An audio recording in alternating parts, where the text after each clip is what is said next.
Welcome to the Aquest Podcast, conversations about regs, funds, and governance with your host, Daniel Lawlor. Hello and welcome to this very special ETF episode of the Aquest Podcast. For this episode, I'm joined by my regular co-host, Shannon Eastman. Shannon is a human behavioral specialist, communications expert, management consultant working in the financial services industry. You can find out more about Shannon over at www.shannoneastman.com. Shannon obviously comes with a very different perspective on the world, so it's great to have her involved in the podcasts. Our guest for this episode is Ryan Sullivan, who is the head of US ETF Services in Brown Brothers Harriman. Ryan is a great guy. He's based in Massachusetts in the States. And for this podcast, not only do we get to talk about ETFs and some of the ins and outs from a technical perspective about the Fed's decision to buy units of US bond ETFs, we talk about what we've seen and how we've seen ETFs perform and behave during stress market conditions that we have at the moment. We look at semi-transparent ETFs and how they're set up, as some of them have been recently approved in the US. But we also talk about life under lockdown from the US and from the Irish perspective.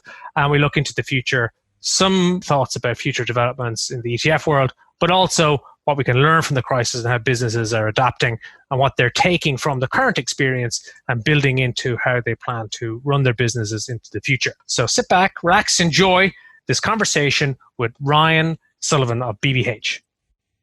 Thanks, guys, for joining us. Danny, great to be here. Good to be speaking with you guys. Well, welcome from lockdown land. Ryan, I don't know what it's like, and I know you're in Massachusetts. Here in Dublin, we're, I don't know, week 5 into it maybe? Week 5, yeah. Does it feel like 5 weeks, Shannon? It actually feels like month 3, but it's only the 5th week. We've got the guards running checkpoints in D6, sirens chasing us out of parks. There's a lot happening. In little South Dublin. What's going on over there, Ryan? I would say things are blurring together. Today's Friday. We're in week 6 here in Massachusetts, at least for our kind of lockdown. And social distancing. And I would say, sometimes the weekends roll around and you wonder if it's Saturday or if it's Wednesday. Everything kind of feels a little bit the same. Or when the Friday of April, May, June. Yeah, exactly. It looks like we're going to be doing this for the foreseeable future. Just this week, the governor here in Massachusetts canceled the school year. So we will be kind of homeschooling, or at least virtually, for the rest of the year. And it doesn't look like summer camps will be kicking off for the kiddos anytime soon. So this is our new normal, so to speak, and we'll be doing this for a bit longer. How many kids have you got, Ryan? I've got 2 boys. Declan is 6 and he's in kindergarten here. And Colin, we just actually celebrated his birthday. So it was our first quarantine birthday. This week, he just turned 4. So all hands on deck here in terms of homeschooling. My spouse works as well. So we're trying to, plow ahead and get some work done during the day. But we're effectively doing 2 jobs here with kind of backstopping the teachers a little bit and trying to do our day jobs. Wow. And what's the extent of the lockdown there, Ryan? Like here it is, basically everybody's working from home. Essential services like supermarkets, filling petrol, gas stations are open.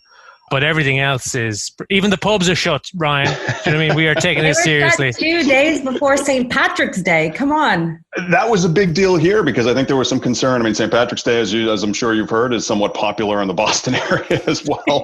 And there was some thought that people might kind of crowd into the pubs because it's also a state holiday, evacuation day here. And so a lot of folks are off work around those times in normal circumstances, but they were able to, I think with the lockdown order, they did close all of the bars and the restaurants. So we're kind of in a similar footing to you guys, it sounds like. Obviously the schools are canceled, the businesses are work from home environment. My entire firm, Brown Brothers Harriman, we are all work from home at this point, kind of across the US, across the globe. But here specifically, it's, essential services are still open. The gas stations are open, the grocery stores. We've been muddling through it for the last couple weeks. I don't think we're expecting any subsequent changes to what's in place now, but it's just going to be, probably an extension of this environment we're in. Yeah. My biggest concern, beyond obviously the serious concerns of the human situation, is when are the barbers going to reopen? Because I keep having to sit further and further away from my webcam so I can get all of my ginger afro in. The personal hygiene front is interesting. I just had my wife cut my hair for the first time. We've been married for 10 years and dated for a few years before that. So she gave me a fade last week. I did my 2 boys, and I haven't done that since they were little. So, all in all, we were presentable. I've got a sweet, glorious new beard going, which otherwise I'm usually pretty clean shaven. So it's an opportunity to try some new styles. Probably a benefit maybe of the environment we're in, if you look for silver linings at least. Well, I'm reconciling myself with one of my sporting heroes. Unfortunately, passed away this week. He was in his 70s. He was a footballer from team in England, and so I've been watching a lot of sort of footage from the late 60s, early 70s, and I think they have the hairstyle that we're going for here, which is pretty much just unkempt, massive locks, and let the hair grow wild. I'm not saying that it's just out of necessity. I'm trying to frame it as being a choice. I'm going for the Norman Hunter 1972. You have a certain goal in mind. Yeah, exactly. It's all about perspective, isn't it, Shannon? Absolutely. My perspective is to get through the 8 bottles of shampoo that I already have in my bathroom without going and buying more. I'm just using everything that's, all the surplus that we've collected before COVID-19. Multivitamins. I'm not buying any more until the ones that are in my house have been totally used. So I have less pain on the hair front, except my fringe I can barely see now. So I'm definitely going to have to get that trimmed myself. But Danny, I was thinking the ginger afro suits you. You like it? You make it look good. Well, I realized the world's gone mental. The other night we had done our shop and my wife is there wiping down the pack of Dettol sanitary wipes, the pack. So I just think it's too much. But I might keep the look. When we get out the other side of this. You never know. Do it. And then raise some money for charity when it comes time to cutting it all off.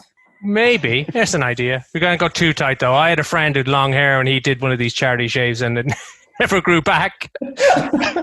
That's the risk, right? Once you grow it long there, you got to make sure you kind of keep it up there for appearances. Yeah. Anyway, on to more serious and industry-related matters, Ryan. Yes, ETFs. ETFs, the head of ETF, US ETF Services at BBH. And as you know, Ryan, Ireland is the central bank here is the regulator for the second largest international ETF industry. So there's more ETFs in Ireland than the rest of Europe combined. So when you mention the words ETF, generally in Dublin and Ireland, people in the industry, their ears prick up a little bit. And as we go through the stresses in the market at the moment, obviously plenty to chat about on the ETF front. So hence I'm delighted to have you here so I can kind of pick your brains and get some insights from your perspective. But I guess the first thing I wanted to ask you about was the decision by the US Fed to buy US bond ETF shares. What's the background to that, do you know, Ryan? Yeah, I think a couple things kind of came into the picture here with the Fed action. So, Dan, you kind of alluded to no shortage of topics to kind of talk about here as we think about the ETF market. And certainly, from my perch here and looking a bit more closely at the U.S. market in particular, the notion of volatility and its impact, the rise in volatility, throughout March, as we were talking about kind of the COVID-19 crisis here, the increased, substantial increases that we've seen in ETF trading, both in the US, in Europe, and in Asia, that has put a lot of eyes on the product. And I think even more so than usual. One particular element that I think has kind of come through in this period of heightened volatility, we saw this element of more persistent premiums and discounts specifically in fixed income ETFs. And that, I think, was a sign to the Fed that while they were looking to backstop and buttress sort of the bond market, broadly speaking, they identified ETFs for really the first time in Fed policy, effectively, that buying ETFs and undertaking this action, buying both corporate bonds, and now they've extended that into the high yield ETF market as well. By buying these ETFs, that would have an effect of calming some of the fixed income capital markets. So I think, this is really unprecedented territory for us in terms of the perspective here with the Fed action. Even in the exceptional events that they undertook back during the financial crisis, they didn't buy ETFs. And now for the first time, they're saying they're going to buy investment grade corporates as well as high yield ETFs. And again, really to drive and then sort of calm that fixed income market more broadly, or as part of an effort to do that more broadly. So that's interesting. So their action is partly, I guess, to be the buyer of bonds and provide some liquidity for issuers and for people looking to sell positions. Mm-hmm. But they were also mindful of the US ETF market and the discounts, as you were saying, that they were starting to see, particularly in bond ETFs. Yeah, that's right. I think, usually, there are periods where all ETFs may trade at a premium or discount. And what we mean when we say that is the ETF's NAV versus its market price that it trades at in the exchange. That market price can either be above the NAV, hence a premium, or it can be below the NAV, hence a discount. And what we saw in March especially was that those discounts in the fixed income market were much more persistent than we would otherwise expect for ETFs. Basically, what we would expect to see is that the fund's authorized participants, these investment banks or in trading desks that have the right to create or redeem shares directly with the ETF, usually those premiums and discounts present an arbitrage opportunity for those firms. And they can take action to increase or decrease the supply of the ETF shares in the secondary market and close those premiums and discounts so that the secondary market price tracks much more closely to the fund's NAV. We didn't see them actually take those arb trades because I think effectively there was concerns about the riskiness of the broader bond market, looking at the fund's underlying holdings, the individual bonds. The price points might have been stale. There might have been thin or no trading going on. So those discounts, the ETF level, were just much more persistent and stayed sort of on the tape, on the screen, if you will, much longer than we would otherwise see. So now you've got the Fed saying, okay, it's not so much an ETF issue as it is a underlying kind of bond market issue, just given how thinly some of the individual bonds trade. We need to take action. And now we're essentially signaling to the market the importance that ETFs have to the broader financial market at large. And I think that was part of their consideration where they stepped forward and said, we're going to start buying ETFs as a way to lessen the burden right now on the market infrastructure. So as the gap grew between the NAV and the exchange price, was it that the NAV, I guess with the assets, the underlyings being, thinly traded and not tons of liquidity there, they must have been harder to value. So was the issue that as the funds tried to value the underlying securities, that they were having difficulty doing that, and so it took a while for the underlyings and for the NAVs to catch up with the exchange prices? So were the exchange prices right, or did the NAV tend to be the right price?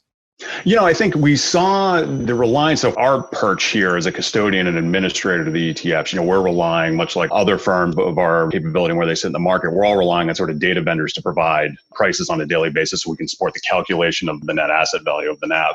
So I think in this case, what we saw was that ETFs were almost used, their market price was almost used as a price discovery tool, if you will.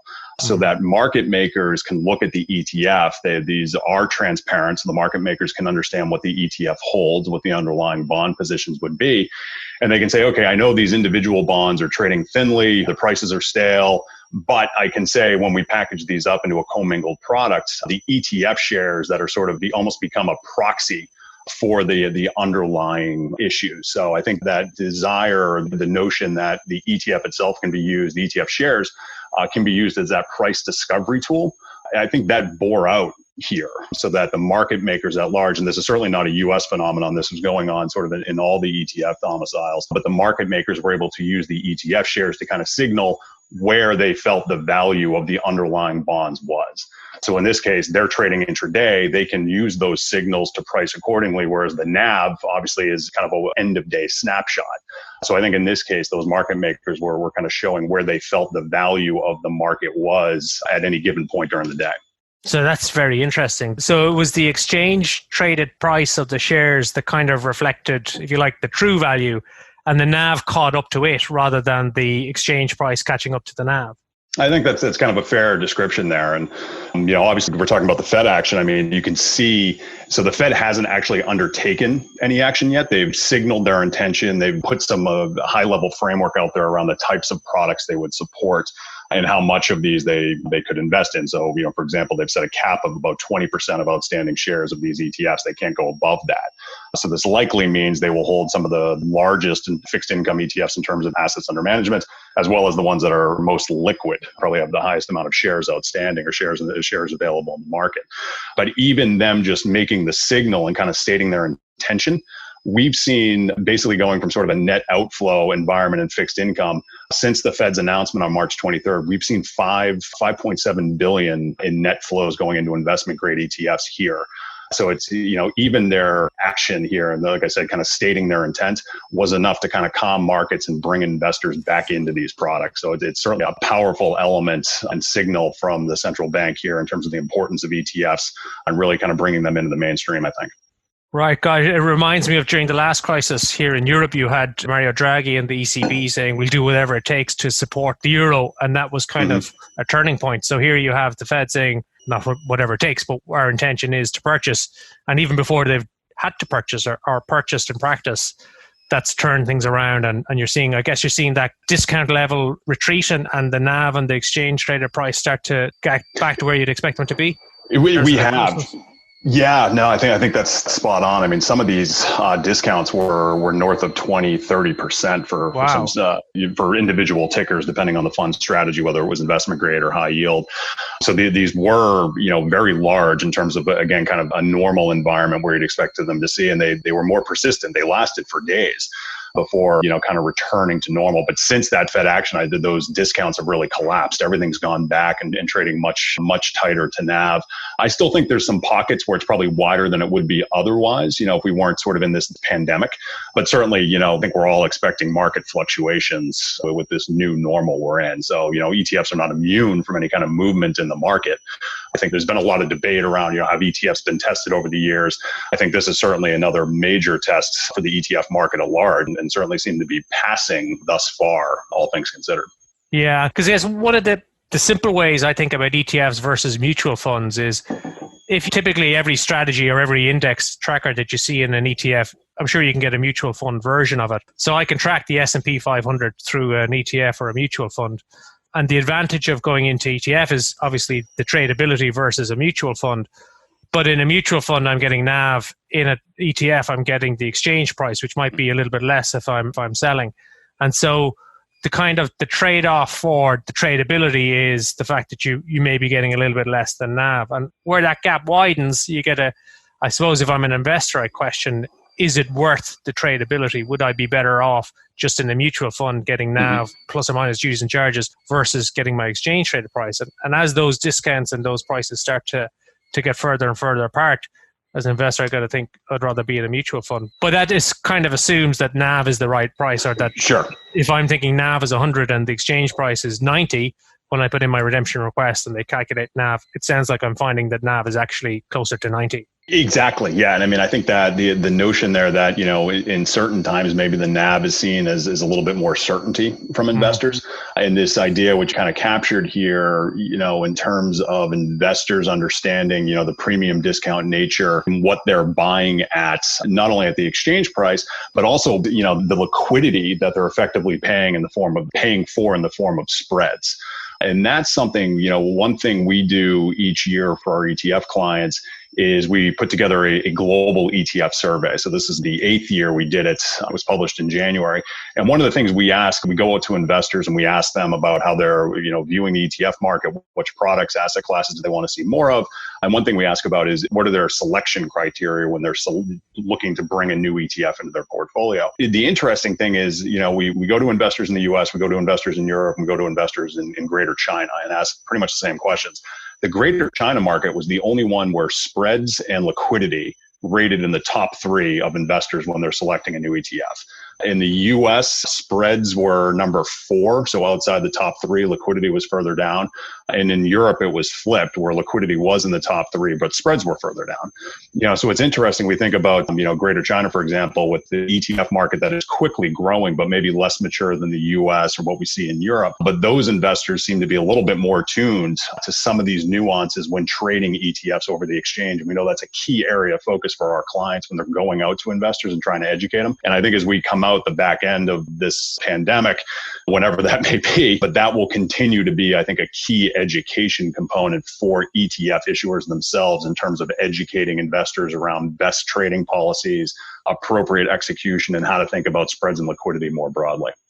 Yeah, I guess if you were in, let's say, Europe or the States, you had assumed that liquidity wasn't an issue or spreads would always be tight. Yeah. And now when you see that had been the case, but isn't guaranteed, maybe it's something then that brings that, when you do your survey in 2021, you're going to see those much higher up the list. Oh, I think we're getting some great ammunition for questions for next year here. But yeah, I think so. That's our expectation. It's something we've talked to a few clients about already, that, we really do think there will be even more focus now on spreads and liquidity more broadly. And if you think about potential areas for regulatory attention, that was something that was a key element in the ETF rule here that passed last year in 2019 and is set to go into effect at the end of 2020 when firms need to become compliant with it. But they were calling for far more data on a fund-by-fund basis around trading, premium discount information, spread analysis, certain bands to monitor, added reporting to fund boards. So already a lot of regulatory scrutiny around sort of secondary market liquidity and cost to trade, if you will. And I think that will only continue here as we go into the future. Yeah, and in 2017, we had the central bank here issue their discussion paper around ETFs, and in fairness, that's kind of been a precursor to work that's ongoing at an international level in IOSCO, and I guess that paper has probably helped to frame some of where IOSCO might start from. But you're looking at it and saying, well, this is a structure, how would it perform in stress market conditions? Where could it go wrong? I guess APs might walk away, there's nobody making a market. Investors have bought in the secondary market and find they're stuck because nobody is going to make a market for them to sell into, and it's probably not practical for them to sell directly back to the ETF. How have we seen that play out? Because it seems to me that, I know we've talked about the Fed, that piece there on the bond ETFs, but broadly, they're performing pretty well, operationally at least. Yeah, and it's interesting dynamic because I think a lot of the focus and the attention, understandably so, has really been around what we call the secondary market in the ETF ecosystem. And that's really the execution of trading at the market price over the exchange. So, buyers and sellers going to their advisors, going to the broker dealers, placing trades through these platforms, market makers kind of standing in the middle of all of it. And there's been a lot of attention there. And we've talked about premium and discounts. That's really where it exists, the difference between the fund's NAV and its market price in the secondary market. Operationally on the primary market, that's really where we sit at BBH in terms of being a custodian and administrator for the funds. We're supporting the creation and the redemption of the ETF shares directly with the fund. So the shares that are traded in the secondary market have to be created by an authorized participant and moved into the exchange. And I think operationally, when you look at that, even in this sort of unprecedented environment with banks like BBH working from home, our clients are working from home, authorized participants, market makers, the exchanges are working from home, with that, massive change in just the day-to-day environment, the execution and the operations have continued in almost a BAU fashion. We've certainly seen the premiums and discounts. We've seen, higher spreads. It's become more costly to trade. Investors have to pay for their liquidity. But when they want to execute a trade, they can get out. We haven't seen funds, massive halts on creation and redemption orders. We've certainly seen a spike in that, in the creation redemption volume. We've seen a lot more cash-based orders versus in-kind trading. But that's still continued. And operationally, the settlements have been occurring. We really just haven't encountered any massive breaks in the system, given what's a very new work environment for just about everybody involved in the products. So you haven't seen fund suspensions, haven't seen investors get nervous about it as a structure, as an offering, and look to run away? Well, I can't speak for the investment community. I think there's certainly some nervousness out there. I think that we talked about those persistent discounts, for example. That was something that got a lot of attention. But we haven't seen massive sell-offs and investors kind of selling their ETF positions and staying on the sidelines or moving to other product sets. I think if you look at the flows over this period, so we've certainly saw some dips in fixed income, which was down around 30 billion or so globally in March. But for the quarter, it still eked out 9 billion in net flows. And then equity ETFs in particular, we think more broadly, those were positive for March at just north of 30 billion and up almost to 70 billion for the entire quarter or year to date. And that actually outpaces last year's Q1 efforts, which was far more of a normal environment, at least compared to what we're in today. So I don't think, with these flows we're seeing, overall ETFs were positive globally in March and for the quarter across all asset classes. So when you think of that, investors do seem to be using ETFs even to a greater extent when these periods of volatility happen. And I think ultimately that's indicative of the strength of the product, the fact that they can trade and they can make their trades when they need to. And broadly speaking, the operational model that these ETFs employ is held up under periods of market stress. Yeah, and I guess if you look at this from a securities regulator's perspective, the timing of the crisis is interesting because they, as I said here, there was a discussion paper 2017, IOSCO had already started to look at ETFs. And when you're securities regulator and you're thinking about these things, no more than anything else that you do, you're thinking about what could go wrong, what are the risks. And now we're in an environment where it's like a live test case. So you're actually seeing this is what happens and how well has the structure stood up and where have there been stresses and where has it performed as we would like and where could it be better. So I'm sure you'll see securities regulators and industry and providers use this as an opportunity. Hopefully at some point you sit down and say, well, what did we learn and how do we make it better? And I do think the piece about the discounts and obviously the action by the Fed had an impact. But I'm sure you look at securities regulators will look at that and see what have we learned and is there something we need to do or not to make this structure even more safe the next time around. But broadly positive, I think, is a fair assessment because we're still standing. Exactly. We're still standing. We've seen spreads tighten back up. We've seen premium discounts, return to, tighter bands, at least around NAV. So, still standing is apt. And I think, even forecasting and fully agree that there's no time like monitoring what's going on now to think about how do we further refine and improve the product. I think there's some effort already underway. One example here, close to home for me was the exchanges here in the US. You've got the New York Stock Exchange, CBOE, and NASDAQ is kind of the big three supporting ETF listings. But there's still some daylight between them and their rule sets. And the NASDAQ just announced some changes it's making to its circuit breaker. So during March, we saw trading halts happen just given the volatility. These were efforts the exchanges had made following some of the flash crashes and the financial crisis to kind of suspend trading and then resume trading in an orderly fashion, including ETFs. And NASDAQ had some different policies that as these limit up, limit down circuit breakers took effect in March, their prices were a little bit wider and they saw bigger jumps than the other exchanges did when they resumed trading. So they've undertaken some rule changes to actually make that more uniform with the other exchanges, improve that capital market structure. So I think we're going to see more of that as we go through the summer, as we go into the fall, to your point about, slight refinements in how do we further buttress and improve kind of the product offering here. And on that front then, obviously here, one of the developments, the product developments we've been anticipating for a while is a semi-transparent or some form of ETF that isn't the full level of transparency, full portfolio to everybody on a daily basis. And you guys being the biggest ETF market, we kind of look your direction to see what developments there are. And obviously there's been quite a shift on that recently. What can you tell us about semi-transparent ETFs? How do they work in practice? How do they achieve simple and transparent but not fully disclosed portfolios every day? Yeah, here we are. It's an exciting time. I, for one, am hopeful we'll come up with a more consistent descriptor for these things. You can hear ANTs, active non-transparent ETFs, semi-transparent ETFs, non-transparent active ETFs. I think we're hopeful one day we'll just call them ETFs and leave it at that. Let other people argue about the semantics and the language around it. But it's been a long time coming here. A lot of these in the US, these new offerings, of which there are basically 5. You have a model that was approved and managed or run by a firm called Presidian, which sought approval for a unique way to limit the disclosure of the fund holdings on a daily basis. So, if we're talking about the ETF market, broadly speaking, the basket of securities that an AP would deliver to the fund or receive from the fund to facilitate the creation redemption order, that is publicly available. It's updated every day. The Presidian model and then this group of other non-transparent structures we kind of collectively refer to as proxy ETFs, all of them are seeking to limit that daily disclosure and adopt more of a fund disclosure policy similar to the mutual fund environment, where the holdings wouldn't be published on a daily basis. Rather, they would use more of a monthly or quarterly reporting period to update investors in the market on what the fund actually holds.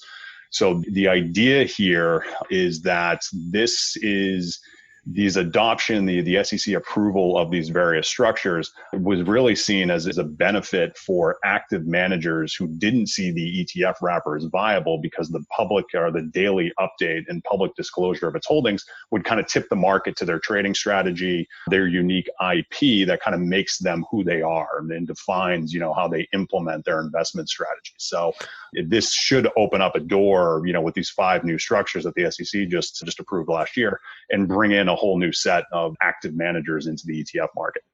And how do how do market makers manage this situation? So if they don't know what's in the portfolio of the fund, how do they, because typically they don't rely on an INAV, or they'll produce their own INAV because they want to manage the risk. They want to make sure that it's right. And then they're working off that and comparing it to market prices and arbitraging and doing what they do and hedging their risks. How do they manage that if they don't know what's in the portfolio? That is the fundamental question. So right. we're getting right to it. I think that has been where the SEC was focused for years. Some of these structures, have been under review by the SEC for a decade.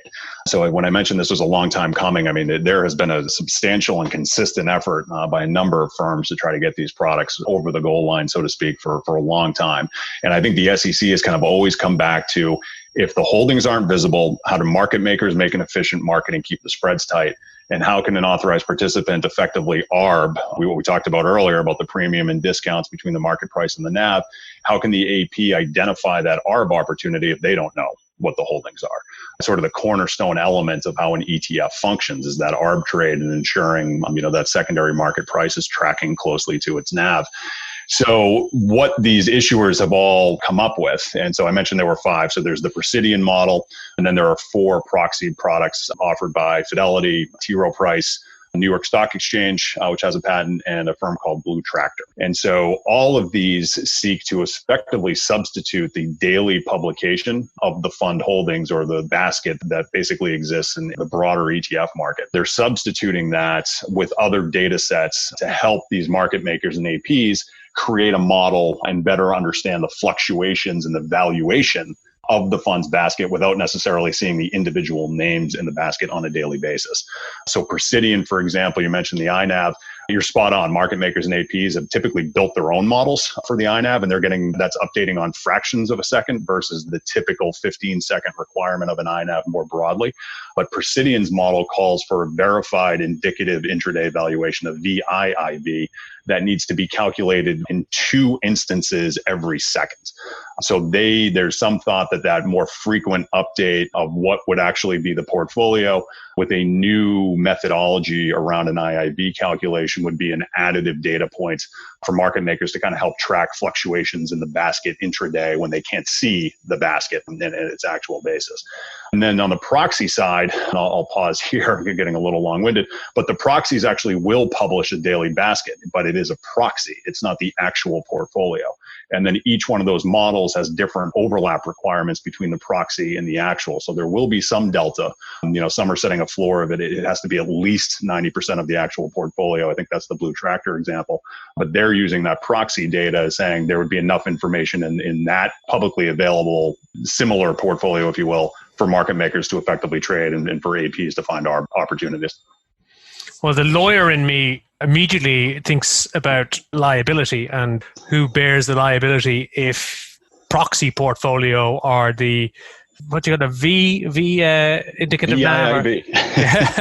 If that proves to be wide of the mark, and presumably the VIID is produced by a third party who's contracted on that basis, and I can imagine the fund, I'm sure the fund the lawyers had working on this for 10 years, getting it through the regulator, and then the fund that the lawyers would have if this ever wound up in a court situation where you're trying to decide liability if one party feels that the proxy portfolio wasn't close enough to what it should have been. Yeah, I think there's certainly some new wrinkles here in terms of not only the contractual arrangements, the regulatory approvals that fund companies will need to undertake. I mean, I mentioned the ETF rule that passed and is going into effect as we speak. These funds sit outside that rule. So one of the benefits of the rule was for ETFs that qualify, they no longer need exemptive relief. They can file and register with the SEC just like a mutual fund does. But these non-transparent products all now need individual exemptive relief. They have licensing agreements with the entities behind these products. So that's, I think something kind of unique to the US legal landscape, if you will. So there are certainly nuances here, and there are some slight changes, I would say, in the operating model. Some of these introduce a new entity. Presidian in particular calls it an authorized participant representative, which would actually enter into a confidentiality agreement with the fund because they would be one of 4 entities to see the portfolio on a daily basis, in addition to the fund company, the VIIV provider, and a firm like Brown Brothers who would be striking the NAV and safekeeping the assets. So that introduces sort of a new entity into the ecosystem. But so far, I would say we had our first launches here in the US market over the last week or so. And operationally, they seem to be doing fine. They're new funds, so they're just kind of getting off the ground. But early indications are at least the operating model is working, and even working at heels of what was a pretty volatile period last month. Yeah, and one last question on the technical side before we move on.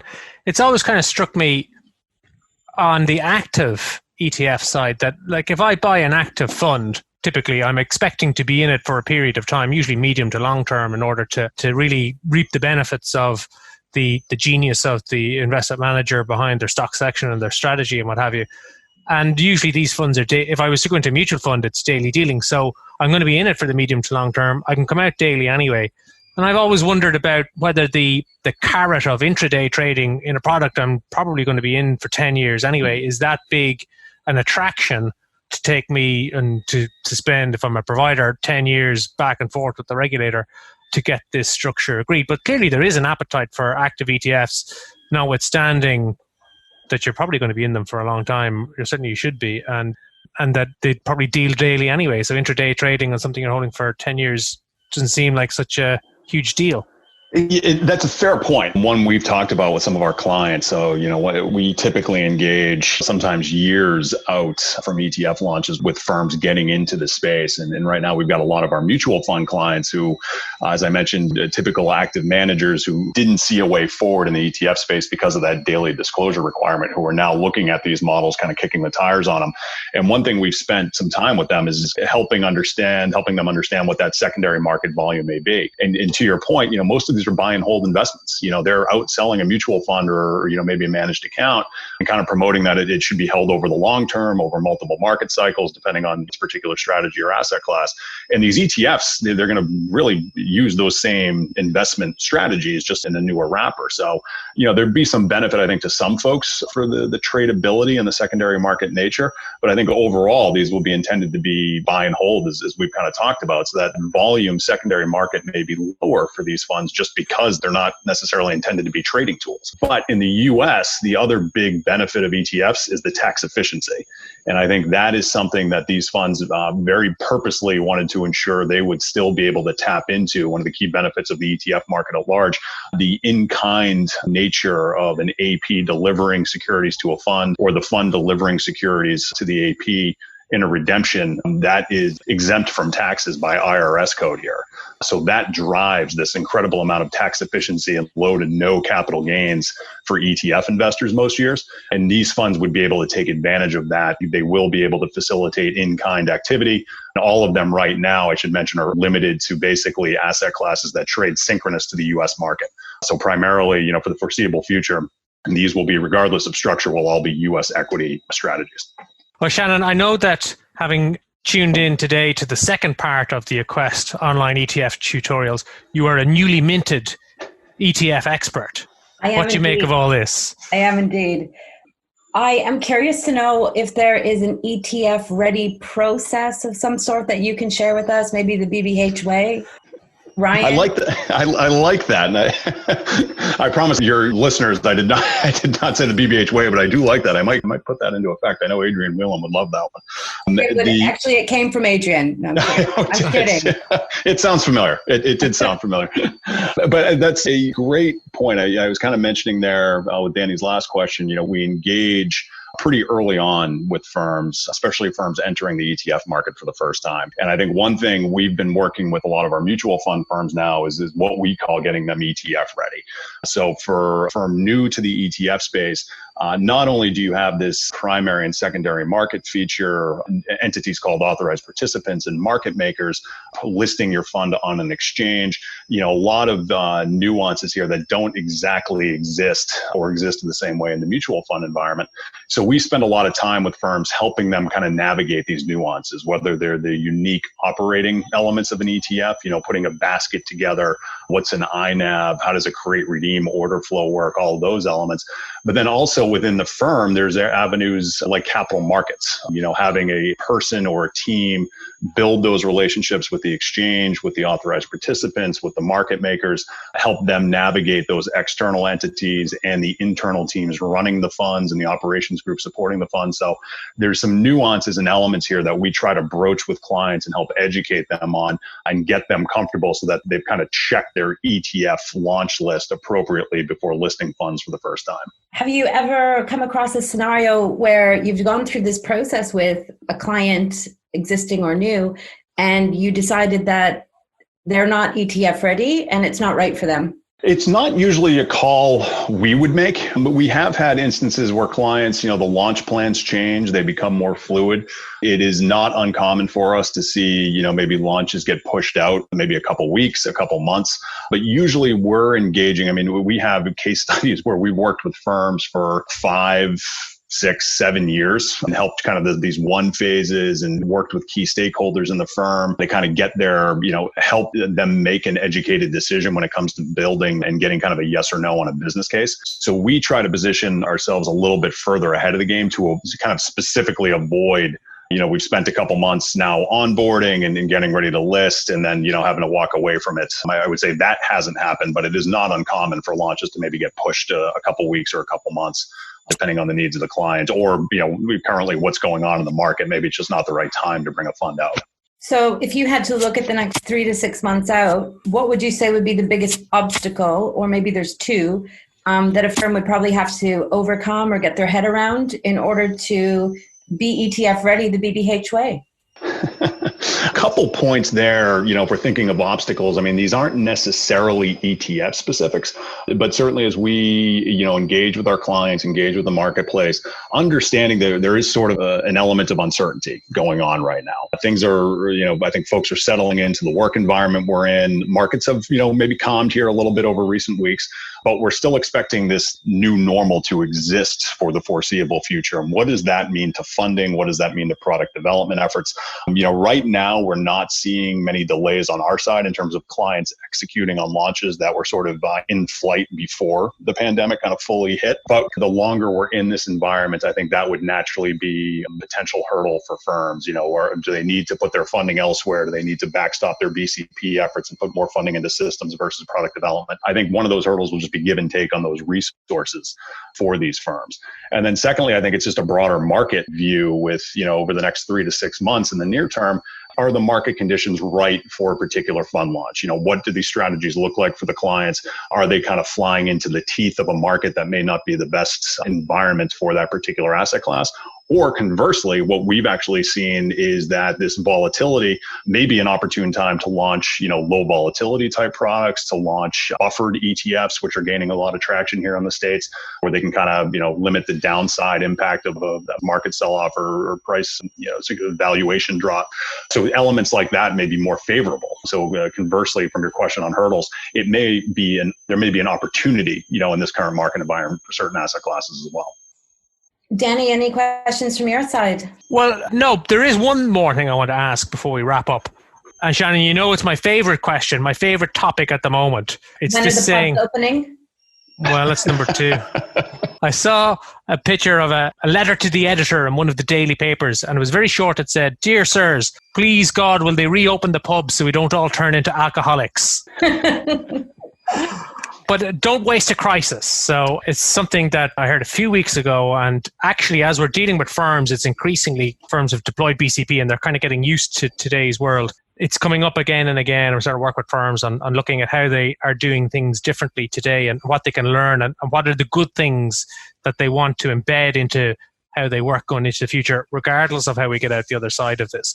And I just wondered, Ryan, from your perspective, away from ETFs necessarily, but just in terms of don't waste a crisis, is that something that started to appear in your professional world as being on the agenda, that things have settled a little bit and now we're looking to see how we learn and do things better? Capitalize and leverage. What are they going to be? The short answer is yes. I think just even internally, where I sit within the firm, I'm part of what we kind of call a relationship, management part of the organization. So, collectively a team facing off with clients on a regular basis and supporting our clients on bringing new clients to the firm. And just how we interact is sort of fundamentally changing. There's, I think, a lot more frequent engagement and sharing of insights from what this team is collectively hearing. And we have folks like myself focused on ETFs globally. We have teams focused on alternatives, on kind of traditional mutual fund and UCITS product lines. And the kind of cross-pollination, I'd say, is actually accelerated in this environment because I think we're all more attuned to trying to stay in touch and stay communicative with what's going on and what we're hearing. So I think that's probably a great benefit for us because I think it makes us more nimble as an organization. And then I think that's been, certainly kind of a positive feature here, just the way we're communicating and the frequency of these communications. Personally, and I've had this conversation internally as well, we may be quickly approaching the ceiling on video conferencing.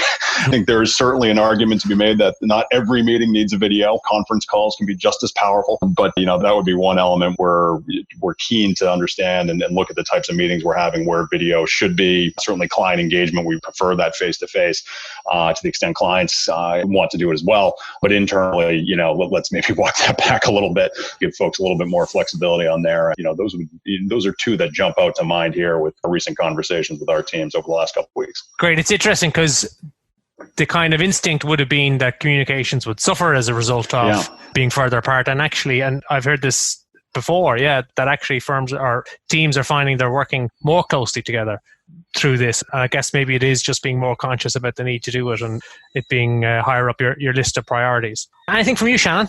Well, I was just thinking to play off that last sentence, we've removed the physical closeness and we're replacing it now with the technological closeness. So, I can see it's only been a couple of weeks and we're already hitting the ceiling on video. I do get that. But I think we're also becoming more tolerant of people being able to work from a natural environment where kids might be running around in the background or the kitchen door opens. Those things are just being more accepted, which, God love them. Remember that news clip a couple of years ago? One of my favorites. Everybody is him. We are all him. No, and that's it. It was a great conversation. I really enjoyed hearing the perspectives that you guys have going on over there, Ryan. I enjoyed your technical questions, Danny, but some of them did kind of gloss over a bit. Well, you better get learning, Shannon, because there's going to be a test next week. I'm in the academy. Cool. Well, let's wrap it up there. Thanks very much, of course, to Ryan. I really appreciate you taking the time out to give us your insights and particularly your view of the world from the other side of the Atlantic. Very, very valuable. Shout out to your colleague, Adrian Whelan, who put us in touch. And as I said to Adrian when I was begging him for an introduction to you, Ryan, I was buttering him up saying he's really kicking ass with the amount of content that he's producing at the moment. And he's got content. Yeah, he's doing great. Yeah. He's really got this whole thing cornered. Yeah. He is a prolific writer on our end and one of the best. So I'm very grateful to him for giving us the opportunity to connect here. Okay. That's enough nice things about Adrian. We'll never get over it. Shannon, thanks as always for co-hosting. Great to have you. Thank you, Danny. Good to be here. We will be back next week with another podcast. I don't know if we can say at this stage, Shannon, who our co-host or guest next week is going to be. Well, we've got 3 lined up. I don't know who's doing which date. So if you want to chance it, go ahead. I'm in. I don't even know if I've asked some of them. I've just nominated them. But I think next week it's going to be Jen Cahill from Savvy Recruitment to give us a perspective of how all of the current industry and situation is playing out with people either looking to recruit or looking to move and what she's seeing and what her insights are. SEER, I want to get a handle on what's going on with SEER. Is it staying the course? Is it shifting goalposts? I think we can be asking her some of those questions in that as well. Right. And I guess if any of our listeners have any questions you'd like to put in for that one, send them through either right through us at a quest or through a comment in the blog post on this. Thanks again, guys. We're going to wrap it up there. Take care of yourselves. Stay safe. And we'll catch you again on the next episode of the Aquest Podcast. You've been listening to the Aquest Podcast. For information about our training and advisory programs or our academy, visit aquest.ie. For more resources on regs, funds, and governance, check out our YouTube channel, Daniel Lawlor, RU, RQ.